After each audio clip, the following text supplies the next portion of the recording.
हुदहुद नामी परिंदा भी था, लश्कर का कारकुन था, परिंदा। हुदहुद गायब था तो हजरत सुलेमान कहने लगे किधर गया वो हुदहुद, नजर ना आज आया सख्त सजा दूंगा, यहां तो कोई अच्छी खबर लाएगा। क्योंकि वो हुदहुद परिंदा जाता था तो खबरें ला के देता था, वरना सजा दूंगा। उतनी देर में हुदहुद भी आ गया। तो ये परिंदे जो कारकुन होते हैं बड़े सियाने होते हैं, कभी बंदा नाराज हो तो सही खबरें ले आते हैं। तो सही खबर लेके आ गया, आते ही आके बैठा तो उसने हजरत सुलेमान अलैहिस्सलाम ने कहा कहाँ थे? अर्ज करने लगा हुजूर मैं मुल्क सबा गया था, वहां एक औरत हुक्मरानी करती है, उसका नाम बिल्कीस है, बहुत बड़े तख्त पे बैठती है, 80 गज उसका तख्त लंबा है, 40 गज चौड़ा है और शायद 80 मान के 80 टन उसका वजन है। तो हुजूर वो सूरज को पूछते हैं।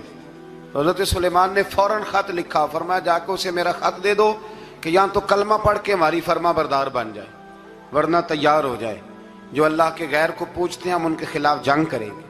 वो जब लेके गए ना खत, ये हुदूद गया तो वो मीटिंग कर रही थी, उसके वजीर मशीर सारे बैठे थे।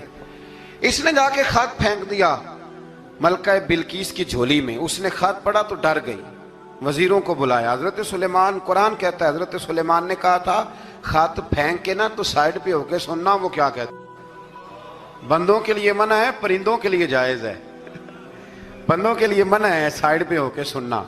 हाँ, जिसकी जासूसी की ड्यूटी हो, कुफर की जासूसी की, उस बंदे के लिए भी जायज है। तो यहाँ एक तो वो परिंदे थे, दूसरा कुफर की जासूसी कर रहे थे। साइड पे होके सुनने लगे तो मलका बिल्कीस कहने लगी अब क्या करना है, ये खत आया है। तो वो कहने लगे हम तैयार हैं, आप हुक्म करें, हम लड़ने को तैयार हैं, लड़ेंगे।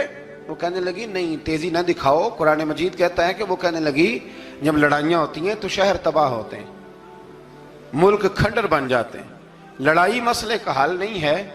उन्होंने कहा कि मैं नबी हूं, तो एक दफा आजमा लेते हैं कि नबी हैं कि नहीं। माज़अल्लाह आजमा लेते हैं। कहा कैसे? कहने लगी तोहफे ताहे भेजते हैं, अगर माल